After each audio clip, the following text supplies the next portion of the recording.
Tawag ka no. Tawag ka sa may Emerson. Ah, sa may Marik. Oo, yung nakaganyan. Yun daw na nakakis yung dalawang lawin. Dalawa. O, hindi mag-asawa nga.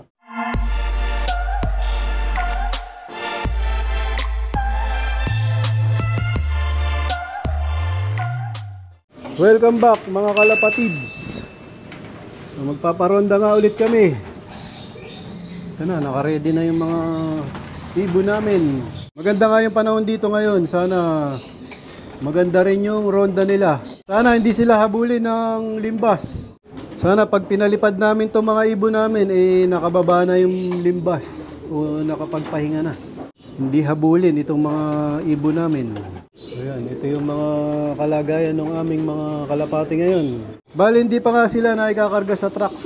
Baga, wala pa sila experience sa truck. Puro self-training lang yung nagagawa ko sa kanila. Sana hindi magbago yung kondisyon nila pagka kinarga na sa truck. Ibang usapan na pagka ang ibon kinarga sa truck. Siyempre, sama-sama sila dun. May mga kasamang ibang ibon. So yun, mukhang okay naman sila. Paparonday na. May tinuturo si JJBK ang sakulam. Ano yun? Tirahan ng ano? Oo, yung tawag ka no. Tawag ka sa may Emerson. Ah, sa may Marik. Oo, yung nakaganyan. Yun daw na nakakis yung dalawang lawin. Dalawa. O, hindi mag-asawa nga. Itong oras lalabas na yun. Kaya nagpaparonda tayo. Tapos tayo dyan. Oo, palabasin mo na. Alam mo ba, 6:30 lumalabas yun. Time check, 8:03. Sige. Na. Pinalabas na ni JJBK ang sakulam.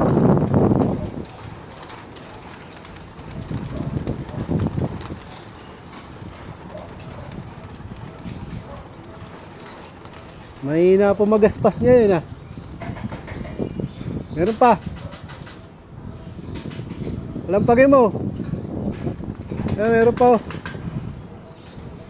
May natira. Lumipad na, okay na. Yun na, sama-sama na sila lahat. Yun na, sana rumonda na maganda. At hindi nila makasalubong yung limbas.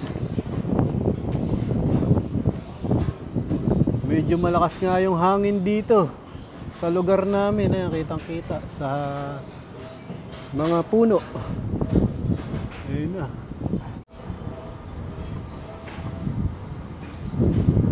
Ito yung ibon namin. Doon sila pumupunta sa Marik. Doon sa tower ng Falcon. Hinahanap nila? Ayun na. So, sana hindi sila mapansin ng limbas. Parang may training ngayon. May dumadaan, no? Kaya mga kahapon niya, mga naliwan. Ano? Kahapon naliwan. Mga na late umuwi. Ayun, ito yung ibon namin. Dito lang paikot-ikot. Sana rumonda sila ng matagal. Sinisilip ni JJBK yung tirahan ng limbas. Malayo, pero pag lumipad yun, malapit na dito yun. Kita dyan. Ito yung ibon namin.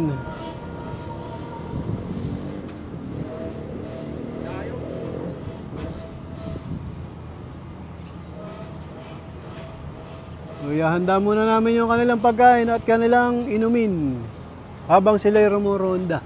Bago namin ilagay yung mga pakainan ng aming mga young bird at mga inuman, dito muna tayo sa breeder dito sa loob ng ibunan. Ito na nga yung anak ng SBR Banlun. Pares blue bar na naman yung inanak nila. Tapos ito na yung mga painakay namin. Bali 3 brown, 1 blue bar. Tapos ito pa yung 3. Siyempre yung pinakain natin dyan, walang iba kundi ang Kalapatids Breeder Mix. Tapos bininderan namin ng Nutregano, Pure Oregano ng Kampiyon at ng Bipro X3 Probiotics na may calcium. Dito nga hiniwalay na rin namin yung kanilang mga magulang. Bali nga marunong ng tumuka at uminom itong mga inakay na to, mga Kalapatids. Kaya tinanggal na namin yung kanilang mga magulang. Tapos ito na yung dalawang anak ni Bulak at ni Whirlwind. Ayan, panghiwalay na nga to. Mga ilang araw pa, baka kukunin na to ni John Michael Silmar. Yun yung may-ari dito kay Bulak. Check ulit ni JJ Bigay ang sakulam, yung markings. Yung anak nung ibon niya. Kukunti lang yung ano, 5. Doon sa mukha. Kunti pa rin, halos 3 lang yung ano, sa mukha, sa batok at saka sa buntot. Yung, meron sa bato ka mo. ayun nga. Ayun, malaki na yan, panghiwalay na talaga yan. Wala talagang itim mo. Pangkasal talaga to.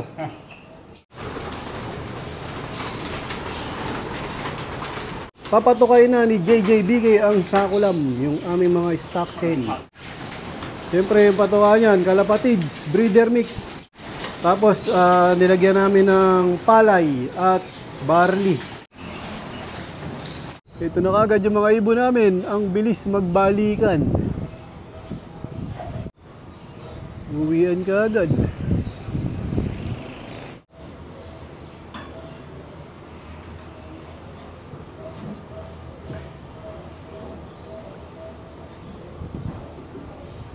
Ang bilis nilang bumalik.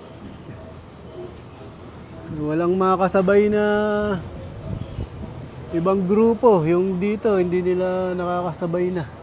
Yung kapitbahay ko dito na nagkakalapati. Bumilis na naman yung lipad nila, oh. Tumaas. Kanina, mababa na. Ngayon, tumaas.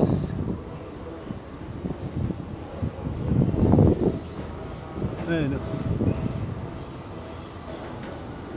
Akala ko, pababa na kanina. Ano masasabi mo sa Lawin? Ay, sa... Nag-iba ng destination yun. May iba nakain. Oo, may iba. May ibang grupo din na iba ng destination. Nawala yun. Kada makakakita kami ng kalapating nag-iisa, nininervis na kami. Kala namin limbas. Babaan na. Nangunguna yung blue bar white flight. Yung laging unang-unang bumababa. Sukan agad.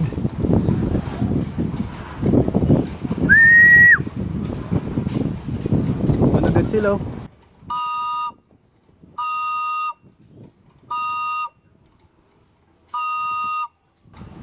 Yun, ayos. Shoot lahat sa trapdoor. Di kami na problema sa pagpapapasok sa kanila ngayon. Di mangangawit yung bibig ni JJ Bigay sa kakapito.